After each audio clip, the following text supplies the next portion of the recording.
The FBI once called him Satan, but prison turned him into one of history's most powerful voices. In the gritty streets of 1940s Harlem, a tall, red-haired hustler prowled the shadows. His real name was Malcolm Little, but the streets knew him as Detroit Red. Most people know Malcolm X as the fiery civil rights leader, but few know about the darkness that shaped him. Before he became Malcolm X, he was a master of deception. His favorite scheme? The Murphy game. He'd pose as a waiter in high-end restaurants, taking orders and payments from unsuspecting white customers.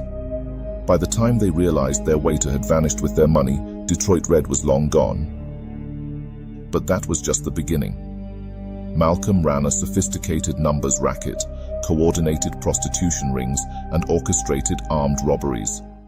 His criminal empire grew so notorious that even hardened criminals started calling him Satan. Not for his violence, but for his uncanny ability to manipulate and deceive. What many don't know is that Malcolm wasn't just surviving, he was thriving in this dark world. He wore expensive suits, drove flashy cars, and lived a life of twisted luxury. His gambling habits were legendary, often betting thousands in a single night. He was addicted to the rush, the danger, the power. The turning point came in 1946, but it wasn't just a simple arrest. Malcolm had been playing a dangerous game with a wealthy white woman named Sophia. Their relationship was more than illegal. It was lethal in 1940s America. When the police finally caught up with him, they found evidence linking him to over a dozen major burglaries.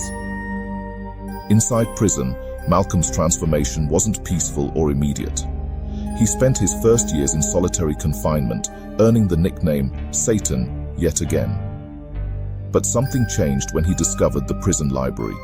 He would read for 15 hours straight, using the light that crept in from the prison corridor after lights out. Malcolm taught himself to read by copying the entire dictionary, page by page, word by word. When he finished, he started again. His fingers would bleed from turning pages, but he kept going.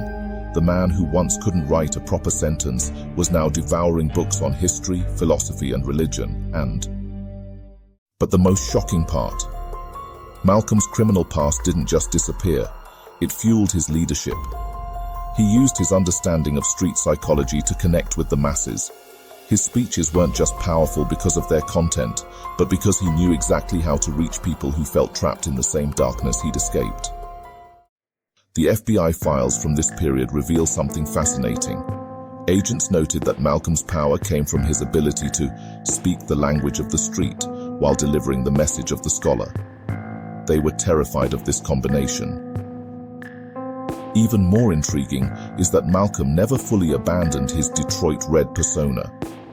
In private meetings with civil rights leaders, he would occasionally slip into his old hustler's charm to make a point or win an argument. This duality made him uniquely dangerous to the status quo. By the time Malcolm emerged as a national figure, he had transformed from a street hustler to a sophisticated leader. But here's what most people miss. His past wasn't a hindrance, it was his secret weapon. He understood both the darkest corners of society and the highest principles of justice.